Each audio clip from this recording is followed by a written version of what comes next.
शक्तिपात और ऊर्जा दर्शन के बारे में आप सबको पता होगा। ओशो जब मुंबई में थे तब सामूहिक शक्तिपात के प्रयोग किया करते थे। 1974 में पूना में आने के पश्चात व्यक्तिगत रूप से, निजी रूप से ऊर्जा दर्शन दिया करते थे। 1981 में जब उन्होंने मौन धारण किया तब से ऊर्जा दर्शन बंद हो गया।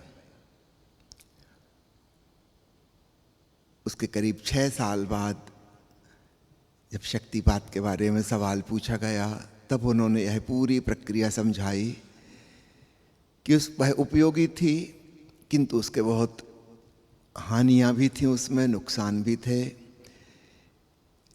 वास्तव में ऊर्जा दर्शन या शक्तिपात जो है वो कोई फिजिकल बॉडी, भौतिक काया से नहीं, बल्कि ऊर्जा शरीर से संबंधित है, जिसमें गुरु की ऊर्जा, वह सूक्ष्म शक्ति शिष्य के आज्ञा चक्र से प्रवेश करती है उसके भीतर। और उनका निश्चित रूप से, क्षणिक रूप से एक झलक मिलती है शिष्य को। उसका प्रभाव कुछ सप्ताह, कुछ महीनों तक हो सकता है, लेकिन वह झलक धीरे धीरे खो जाएगी। अगर शिष्य समझदार है तो अब उस अवस्था को जानने के लिए, पुनः उसमें स्थायी रूप से पाने के लिए स्वयं अपनी साधना करेगा। लेकिन ऐसे लोग दुनिया में कम होते हैं। अधिकांश लोग नासमझ होते हैं। वे एक प्रकार की निर्भरता उत्पन्न कर लेते हैं। फिर महीने भर बाद, 15 दिन बाद वो आ जाएंगे कि हमको ऊर्जा दर्शन चाहिए, क्योंकि उन्हें बहुत अच्छा अनुभव हुआ था। लेकिन इससे एक प्रकार की आध्यात्मिक गुलामी उत्पन्न होती है। ओशो ने कहा, जो मुझे बिल्कुल पसंद नहीं। एक हायरार्की की भावना पैदा होती है कि गुरु महान हैं, बहुत श्रेष्ठ हैं, बहुत ऊंचे हैं, और शिष्य को लगता है कि मैं दीनहीन, मैं मांगने वाला, लेने वाला हूँ, गुरु दाता हैं। ओशो ने कहा, हजारों साल से गुरु शिष्य संबंध इसी प्रकार से चल रहा था, और मैं एक स्पष्ट भेद रेखा खींचना चाहता हूँ। ये आध्यात्मिक गुलामी वाला इतिहास और आगे से आध्यात्मिक स्वतंत्रता वाला इतिहास, इसकी कोई ज़रूरत नहीं। ओशो का किंतु 1981 के पहले अन्य कोई विधि उपलब्ध नहीं थी, तो मैं इसका उपयोग कर रहा था। उसकी साइड इफ़ेक्ट्स का भी ख्याल रखते हुए, और निरंतर एक खोज में था कि कोई बेहतर, ज़्यादा सभ्य, ज़्यादा सुसंस्कृत, ज़्यादा मानवीय विधि खोजी जा सके, जिसमें शिष्य को नीचा ना देखना पड़े, वो लेने वाला भिखारी की तरह ना हो, और वह आत्मनिर्भर बना रहे, वह गुरु के ऊपर निर्भर ना हो। ओशो का मैं निरंतर उसकी खोज में था, और धीरे धीरे वह नई पद्धति, वह नई प्रणाली हाथ में आ गई, और पिछले 6 सालों से मैं उसका उपयोग कर रहा हूँ। इसलिए पुराने ढंग का शक्तिपात बंद कर दिया है, ऊर्जा दर्शन बंद कर दिया है। भविष्य में उसकी कोई ज़रूरत नहीं है। और ओशो ने कहा, जो नई विधि मैं इस्तेमाल कर रहा हूँ वह है, मेरा प्रवचन सुनते हुए जब तुम मौन में डूब जाते हो और श्रवण करते करते तुम प्रतीक्षा में हो, और मैं बीच में लंबे लंबे गैप छोड़ रहा हूँ, 2 वाक्यों के बीच में, 2 शब्दों के बीच में, और तुम प्रतीक्षारत हो कि भगवान अब क्या कहने वाले हैं, तो तुम वर्तमान के क्षण में हो, तुम सजग हो, तुम संवेदनशील हो, एक प्रेमपूर्ण भाव दशा में हो। उन मौन अंतरालों में ठीक वही घटना घटेगी जो सामूहिक शक्तिपात में अथवा निजी ऊर्जा दर्शन में घटा करती थी, और यह बड़े पैमाने पर सबके संग हो सकती है। एक एक व्यक्ति की अलग से समय देने की ज़रूरत भी नहीं, और इसमें तुम्हें पता भी नहीं चला कि तुम लेने वाले हो, कि किसी से तुम्हें कुछ मिल रहा है। बिल्कुल अनजान में, तुम्हारी बिना जानकारी के ऊर्जा का हस्तांतरण हो गया और तुम्हारे भीतर वह चैतन्य का दीप प्रज्वलित हो सकता है। जैसे कोई बुझा दिया जले हुए दिए के निकट आ जाए और ज्योति छलांग ले और बुझा दिया भी जल जाए। ओशो का यह ज़्यादा मानवीय है। पुरानी पद्धति में समर्पण की मांग की जाती थी। ओशो कहते हैं समर्पण कुछ अमानवीय सा है, एक मनुष्य के लिए अत्यंत कठिन है, दूभर है। वो समर्पण भी करता है तो भी उसके भीतर कोई हिस्सा बिना समर्पण किए रह जाता है और वह हिस्सा बदले की भावना से, प्रतिशोध की भावना से भरा होता है। हर मनुष्य के भीतर अभिमान है, अहंकार है, जो झुकना नहीं चाहता। किंतु जब हमें सामने ऐसा दिव्य पुरुष नजर आता है, हम झुकते हैं, तो हमारे भीतर दो खंड हो जाते हैं। एक खंड है जो सद्गुरु के सम्मुख झुक रहा है और कोई खंड है जो अकड़ा भीतर खड़ा रह गया है और जो कह रहा है कि यह ठीक नहीं, मुझे झुकना पड़ रहा है। और ये जो बचा हुआ जो हिस्सा है यह प्रतिशोध की भावना से भर रहा है। और इसलिए अतीत में सदा ऐसा हुआ कि सद्गुरु के शिष्यों ने उनसे बदला लिया। एक दो बार होता तो हम मानते संयोग है कि वो शिष्य दोषी है,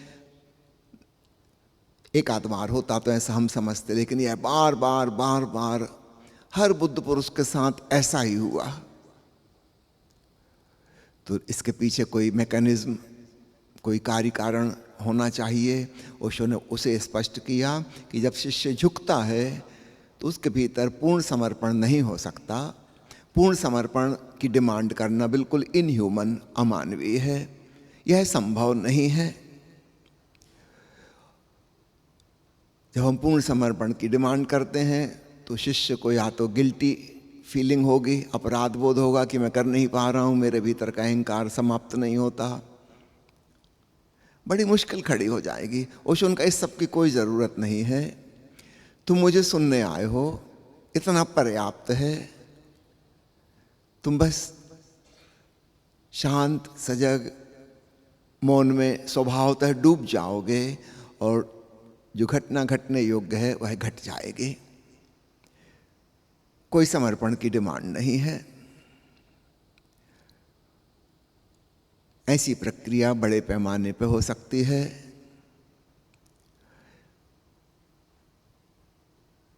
ओशो का पुराना वह जो अतीत था गुरु शिष्य संबंध का, उसकी जो खामियां थी उसको पूरा ड्रॉप किया जा सकता है। भगवान बुद्ध ने कहा था 2500 साल बाद मैं मैत्रेय रूप में आऊँगा, अर्थात मित्रवत। ओशो ने कहा कि वही हो रहा है। मैं तुम्हारा मित्र हूँ, दोस्त हूँ, हमसफ़र हूँ। कोई श्रेष्ठ और निकृष्ट, कोई आगे और पीछे, कोई ऊपर और नीचे नहीं है। तुम मेरे संग रास्ते पर चल रहे हो क्योंकि तुम मुझे पसंद करते हो। धीरे धीरे पसंद प्रेम में बदल जाती है। यह घटनाक्रम शायद धीरे धीरे घट जाती है, कुछ पता भी नहीं चलता। और वह महत्वपूर्ण घटना बिल्कुल सुगम हो जाता है, बिना कहे, बिना जाने, बिना पहचाने असली बात होने लगती है। एक डिमार्केशन लाइन, एक स्पष्ट भेद रेखा ओशो ने खींची। अध्यात्म का इतिहास और उसमें जो प्रणाली उपयोग में लाई गई थी गुरु शिष्य संबंध की, उसकी खामी, उसका डिफेक्ट, समर्पण की मांग अमानवीय है। इस कॉन्टेक्स्ट में आपको एक बात और बता दूं जो शायद आपको ख्याल में नहीं होगी। अमेरिका से लौटने के पश्चात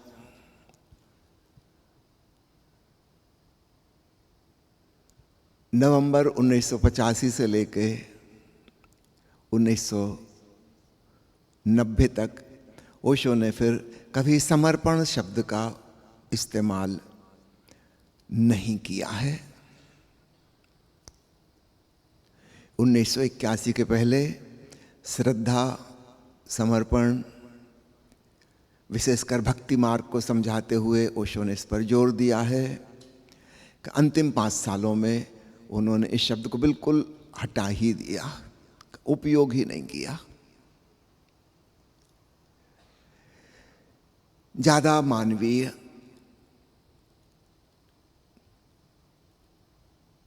ज़्यादा सहज, ज़्यादा सरल, झुकने की, कुछ छोड़ने की, अहंकार, ऐसी कोई बात ही नहीं। और ऐसा अध्यात्म निश्चित रूप से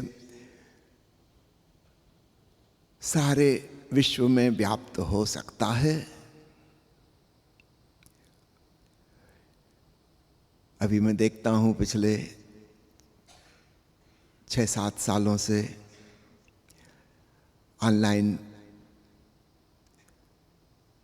कार्यक्रम हम चला रहे हैं और इसमें भी ठीक वही घटना घट रही है। ओशो को सुनते सुनते, उनके शब्दों में डूबते डूबते उनके मौन में डुबकी लग जाती है और दूर दूर दुनिया में बैठे हुए लोग मानो जैसे सब एक साथ एक संघ में बैठे हों और ओशो के सम्मुख बैठकर ही उन्हें सुन रहे हों। वही घटना घट जाती है।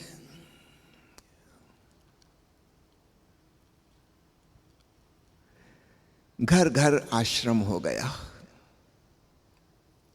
हर घर मंदिर हो गया।